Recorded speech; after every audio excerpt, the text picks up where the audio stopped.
आप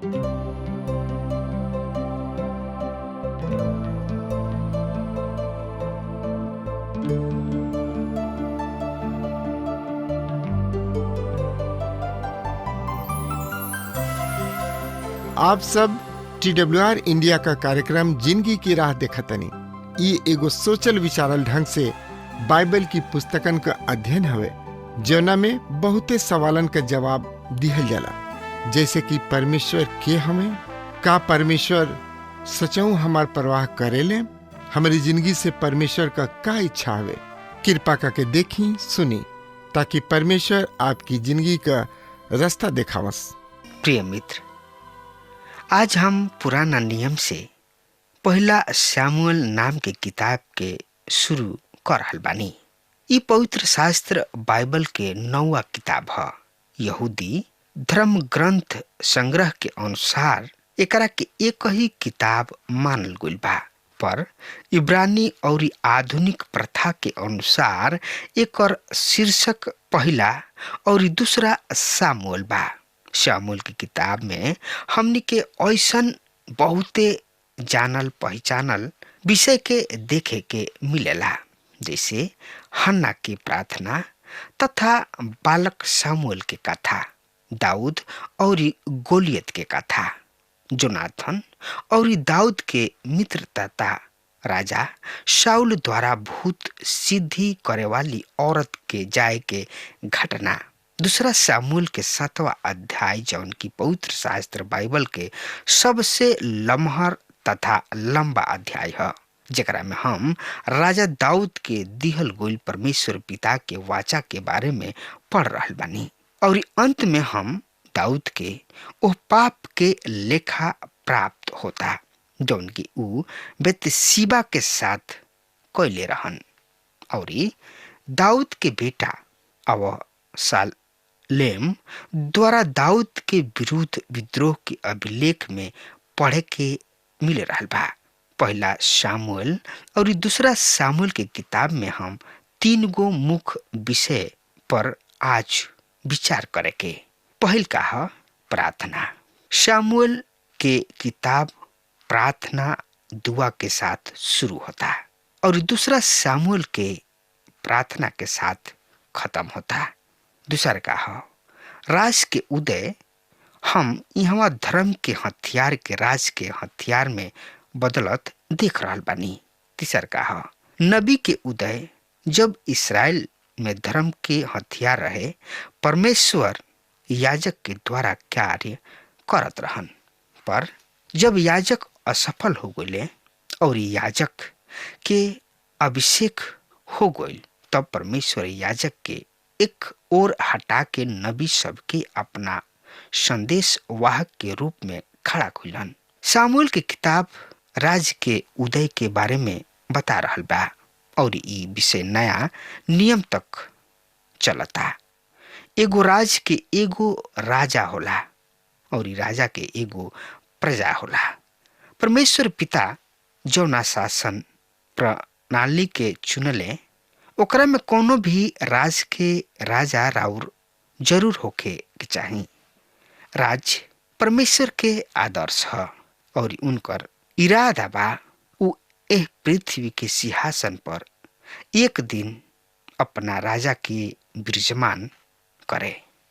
प्रभु यीशु मसीह जवन की शांति के राजकुमार हमें यानी कि बाणे ए पृथ्वी पर राज करी हैं, तो उनकर ढंग आज काल के ढंग से भिन्न होई और वो धार्मिकता और सच्चाई से राज करी हैं और शांति पृथ्वी के ऐसन घेर ली जैसे पानी समुद्र के घेर लेला। ये दोनों ग्रंथ में आवे वाली 100 साल बरिस के छाया के देखल जा सकता। पहल का है समर्थी राजा जवन की धार्मिकता के साथ अपना समर्थ के प्रयोग करी हैं। दूसर का है राजा जवन की परमेश्वर पर निर्भर करके शासन करी हैं। तीसर का है राजा जवन की परमेश्वर के फिर आज्ञाकारिता के साथ राज करी हैं। आज संसार के राज यीशु मसीह जौन की आवे वाला राजा सबके राजा हमें। हमनी के उनकर महान आवश्यकता बा, जरूरत बा। पहला सामुएल की किताब के 3 भाग में बांट दिहल गइल बा, या एकरा के दूसरा शब्द में कहल जाए कि पहला सामुएल की किताब के 3 भाग में बांट सकतानी। पहल का भाग है 1 से 8 अध्याय में सामुएल परमेश्वर के नबी। दूसर का है 9 से 15 अध्याय में सामुएल और शैतान के जन। तीसर का है 16 से 31 अध्याय में परमेश्वर के जन दाऊद और शैतान के जन साउल। तो आई यही छोट परिचय तथा रूपरेखा के साथ हम सामुएल के पहला किताब के शुरू करे जा रहल बानी।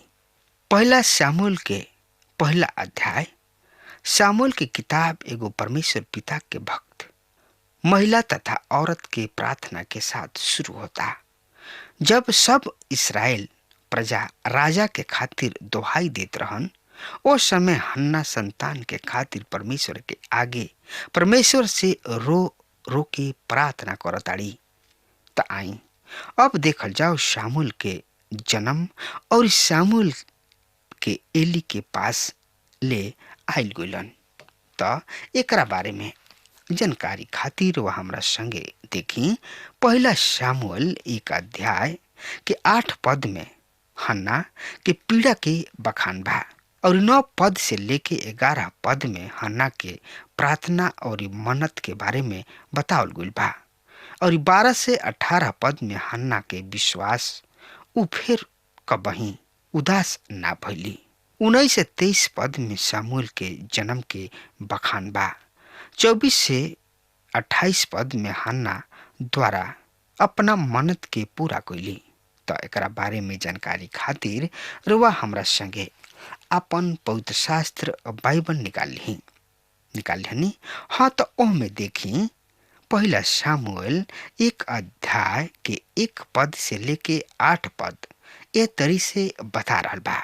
एप्रेम के पहाड़ी देश के रामातैम सोपीम नगर में एगो आदमी रहे, उनकर नाम एलकाना रहे, जौन की यरोहाम के बेटा एलीहू के पोता और शुभ के बेटा तोहू के परपोता रहे। उ एप्रेमी रहे और उनकर 2 गो मेहरारू रहे। एगो के नाम हन्ना और दूसर की के नाम पनीना रहे। पनीना के संतान भइल, पर हन्ना निसंतान रहली। ई आदमी अपना नगर से हर बरिस सीलो में सेना सब के यहोवा परमेश्वर के आराधना करे और बलिदान चढ़ावे खातिर जाइल करत रहे। उहवा एली के 2 गो बेटा होपनी और पिनहास रहन, जौन की परमेश्वर यहोवा के याजक रहन।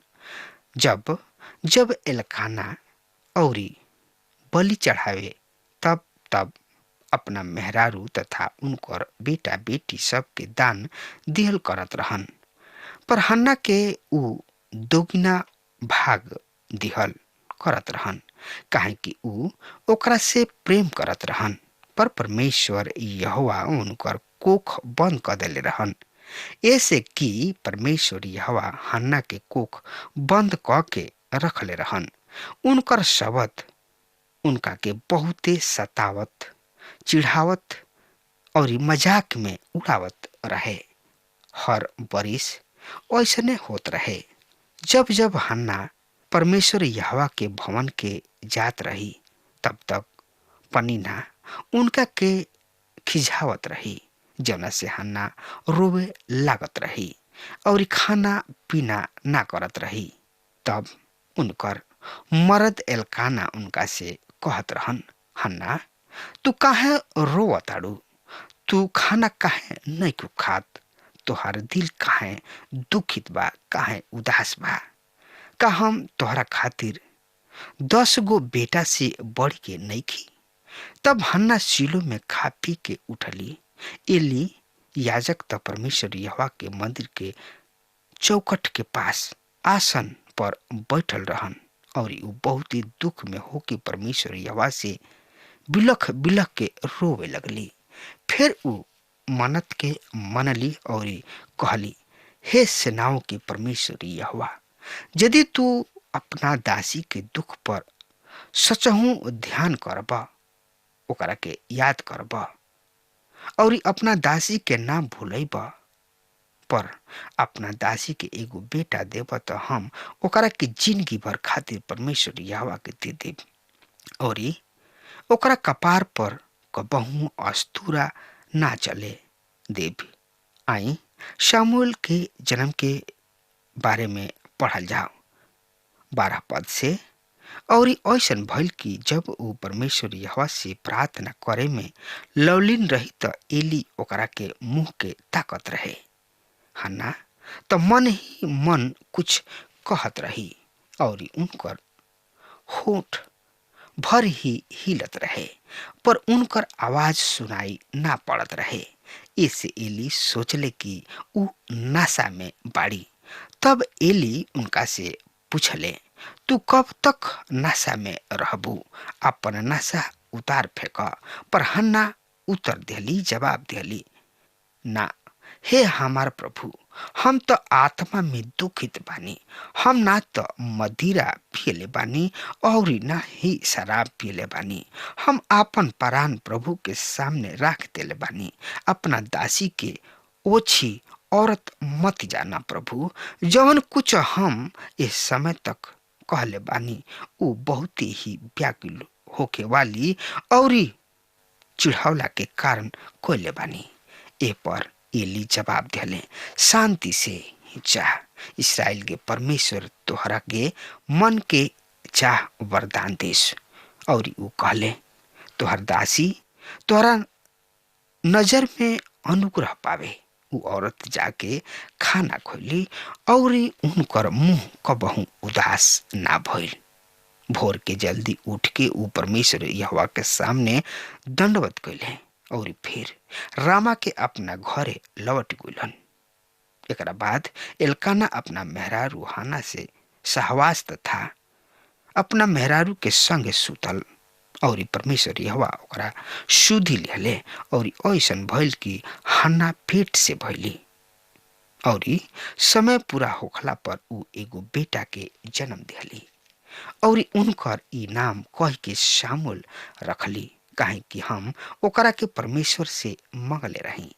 तब एल्काना अपना परिवार सहित परमेश्वर यहोवा खातिर बरिस बलि चढ़ावे तथा आपन मन्नत पूरा करे खातिर गोली, पर हन्ना ओकरा साथे ना गोली, काहे कि ऊ अपना मर्द से कहली, जब तक बालक दूध पियल ना छोड़ दे तब तक हम ना जाइब। ओकरा बाद ही हम ओकरा के उहवा ले जाइब कि ऊ परमेश्वर यहोवा के सामने उपस्थित होके आजीवन भर ओहिजे रहे। ओकरा ई बात कहला के बाद उनकर आदमी तथा यानी कि मर्द एल्काना कहले, जवन तोहरा भाला लागे उहे कर। ओकरा दूध छोड़ला तक तू यहाँ में रह। बस अतना होके कि परमेश्वर यहोवा अपन वचन पूरा करस। ऊ औरत अपना घर में ही रह के अपना बेटा के दूध छोड़ावे तक ओकरा के पियावत रही। 24 पद पढ़ी। जब ऊ ओकर दूध छोड़ा चुकली ता ऊ 3 बरिस के बाछा 1 एपा आटा और 1 कूपा दाख मधु लेके अपना बेटा के साथ सीलो में परमेश्वर यहोवा के भवन में उपस्थित भइली, यानी कि गोली। बालक अभी छोट ही रहे। फिर ऊ बाछा के बलि कैली और बालक के एली के पास ले अली। तब हन्ना कहली, हे हमार प्रभु, तोहरा प्राण के सौगंध हमार प्रभु, हम उहे औरत हई जवन कि हम तोहरा किने यहाँ में खड़ा होके परमेश्वर यहोवा से प्रार्थना कैले रही। ए बालक के खातिर हम विनती कैले रही और परमेश्वर यहोवा हमरा के मुंह मांगा बर देले बाड़े। हम ही परमेश्वर यहोवा के सामने ओकरा के समर्पित कर देले बानी ऊ जिंदगी भर खातिर परमेश्वर यहोवा के समर्पित बा। फिर ऊ आदमी परमेश्वर यहोवा के ओही जे दंडवत क दिहलस। प्रिय मित्र, 1 से 28 पद में हम देखनी हा कि जब हन्ना अपन बलिदान चढ़ौली त ऊ अपना मन्नत के भी याद कैली। ऊ कहली, यही बालक के खातिर हम विनती कैले रही कि यदि हमरा के परमेश्वर यहोवा बेटा देबा त हम ओकरा के जिंदगी भर खातिर परमेश्वर यहोवा के सेवा खातिर दे देब। प्रिय मित्र, शामुएल के परमेश्वर यहोवा के खातिर अर्पित करे के हन्ना के निर्णय अटल बा।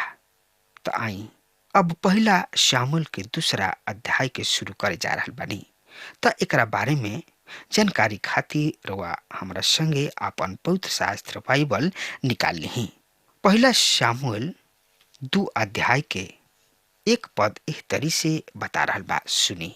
तब हन्ना प्रार्थना क के कहली, हमरा हृदय परमेश्वर यहोवा में मगन बा। परमेश्वर यहोवा के कारण हमार सिंह ऊंचा भ गइल बा। हमार मुंह हमारा दुश्मन सबके विरुद्ध खुल गइल बा, काहे कि हम तोहरा उद्धार से आनंदित बानी। प्रिय मित्र, सिंह समर्थ के दर्शावेला। हन्ना के तात्पर्य ई बा कि उनकर समर्थ प्रभु में बा। प्रभु उनकरा के उन्हीं लोग पर विजय प्रदान कैले बाड़े जौन की उनका लोग बांझ होखला पर टिटिकारी मारत रहन सा। उन्हीं लोग के प्रभु परमेश्वर मुंह करिया क देले बाड़े। प्रिय मित्र, आई और ज्यादा जानकारी खातिर रुआ हमरा संगे आपन पवित्र शास्त्र बाइबल निकाल ली। पहला शामुएल 2 अध्याय 2 पद से लेके 10 पद में एह तरी से बखान बा, सुनी। परमेश्वर यहोवा के ऐसन केहू पवित्र नहीं खे, निश्चय तोहरा सिवाय केहू है नहीं खे। और ना हमरा परमेश्वर के सामने अहंकार से भयंकर घमंड के बात और मत बोला, और आपन मुंह से ढिठाई के बात मत निकले दा, काहे कि परमेश्वर यहोवा सब जगह परमेश्वर हमें और ऊ कार्य सब के तौलेलन। सूरवीर सब के धनुष टूट गइल, पर निर्बल आदमी समर्थ के कमरबंद बांधताणे। जे भरपूर रहे ऊ रोटी के खातिर मजूरी करत रहन, पर जे भूखा रहत रहन लोग ऊ अब भूखा नहीं खे लोग रहत। बांझ भी सात के जन्म ले ले, पर जेकरा बहुत बाचा बा ऊ मुरुझात जाले। परमेश्वर यहोवा मारेलन और जियावेलन, इहे अधलोक में पहुंचावेलन और ऊपर भी उठावेलन। परमेश्वर यहोवा ही निर्धन करेलन और धनी बनावेलन। ऊ नीचा करलन और उहे ऊंचा भी उठावेलन। ऊ गरीब लोग के धूर से उठावेलन और उहे दरिद्र के राख के ढेर से ऊपर उठावेलन, कि ओहनी लोग के मान मर्यादा प्रतिष्ठा के साथ बैठावे और महिमा के आसन के बारिश बनावे। काहे कि पृथ्वी के खंभा परमेश्वर यहोवा के ह और उहे जगत के ओह पर स्थिर कैले। ऊ अपना भक्तन के गोड़ सब के त संभालेलन, पर दुष्ट अहंकार में चुप क दिहल जाए। काहे कि आदमी समर्थ से प्रबल होखेले। जे परमेश्वर यहोवा से लड़ेलन ऊ चकनाचूर क दिहल जाले। उनकरा विरुद्ध ऊ आकाश में गरजी हैं। परमेश्वर यहोवा पृथ्वी के ओर के न्याय करी हैं। ऊ अपना राजा के समर्थ प्रदान करी हैं और अपन अभिषिक्त के सिंह ऊंचा करी हैं। तब एलकाना अपना घरे रामा के गोइलन, पर बालक हमें एली याजक के सामने परमेश्वर यहोवा के सेवा करे लगले। प्रिय मित्र, 10वां पद पवित्र शास्त्र बाइबल के महान पद है, काहे कि पहला हाली मसीह शब्द के प्रयोग भइल बा। अभिषिक्त के खातिर इब्रानी भाषा में मिसिया यानी कि मेसिया शब्द प्रयोग भइल बा, जेकर हिंदी रूपांतर है मसीह अर्थात अभिषिक्त। इब्रानी में मेसिया और यूनानी में क्रिस्टोस तथा अंग्रेजी में क्राइस्ट और हिंदी में मसीह। ए तरी ई अभिषिक्त प्रभु यीशु मसीह हमें। मसीह प्रभु यीशु के उपनाम है। परमेश्वर इसराइल में एगो राज्य स्थापित करे के तैयार बने। चूंकि इसराइल परमेश्वर के धर्म तंत्र के अस्वीकार कर दिले बने, त मित्र ऐसे परमेश्वर ओहनी खातिर नियुक्त करे जा रहल बने। पहला शामुएल के 11 पद एह तरी से बता रहल बा। तब एलकाना अपना घर रामा के गोली, पर बालक वहां में एली याजक के सामने परमेश्वर यहोवा के सेवा करे लागल। प्रिय मित्र, यही तरी हन्ना और उनकर पति बेटा शामुएल परमेश्वर यहोवा के सेवा खातिर एली याजक किने छोड़ दिले और ऊ अपना घरे वापस लौटी अले। ऊ अपना बेटा शामुएल के परमेश्वर के सुरक्षा में तथा परमेश्वर के हाथ में छोड़ के चली अली। आगे आए वाला पद में हम एली याजक के बेटन के दुष्टता के बारे में पढ़ब। त 12 पद रुआ हमरा संगे देखी। एली के बेटा त लूचा रहन्छ, ओहनी के ना त परमेश्वर यहोवा के जानत रहन्छ और ना ही लोगन के प्रति याजक सब के रीति विधि के। जब कोनो आदमी बलि चढ़ावत रहन, तब याजक के सेवक हाथ में 3 नोक वाला कांटा लेके उबलत मांस के साथ आ जात रहन्छ।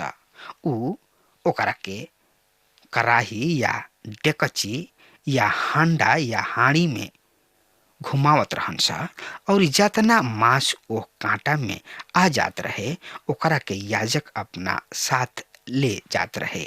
सीलो में जितना इस्राएली आवत रहन ओ सब के साथे ऊ यही तरी कैल करत रहन्छ। चर्बी के जरावे से पहले भी याजक के सेवक बलिदान वाला पुरुष किने आके कहत रहन्छ, भूजे खातिर याजक के मांस दे, काहे कि ऊ तोहरा से उसीनल मासु ना कांच ही लिहे। यदि ऊ पुरुष ओकरा के जवाब देता, पहले चर्बी आगी में अर्पण कोइल जरूरी बा, ओकरा बाद तू जतना मन चाहे तू ले लिह।